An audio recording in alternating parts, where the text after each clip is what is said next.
Un passage de La Contre-Vie de Philippe Roth, publié par Kenmare dans la traduction de José Camoun.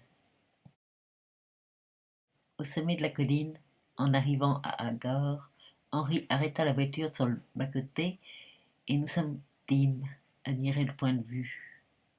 Parmi les ombres qui s'allongeaient, le petit village arabe, au pied de la colonie, était infiniment moins triste et moins désolé que quand nous avions traversé quelques minutes plus tôt sa rue principale, vide.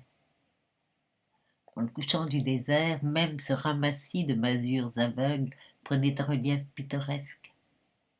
Quant au panorama, sous cette lumière surtout, on comprenait bien qu'il ait pu donner l'impression d'avoir été créé en 7 jours seulement. Contrairement à l'Angleterre, par exemple, dont la campagne semble l'ouvrage d'un dieu qui aurait eu tout le loisir de revenir 4 ou 5 fois sur son œuvre pour la peaufiner, la lisser, la domestiquer, la s'agir tant et si bien que hommes et bêtes, jusqu'au dernier, la trouvent parfaitement habitable. La Judée, au contraire, semblait rester en l'état.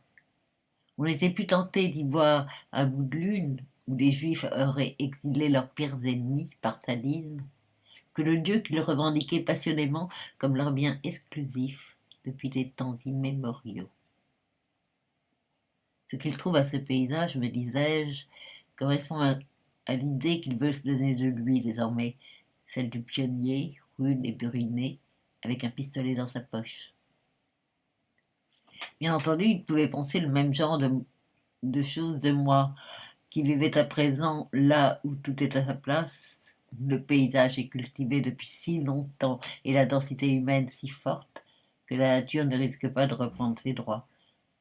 Décor idéal pour un homme en quête d'ordre domestique et arrivé à mi-parcours désireux d'une nouvelle vie dont l'échelle le satisfasse.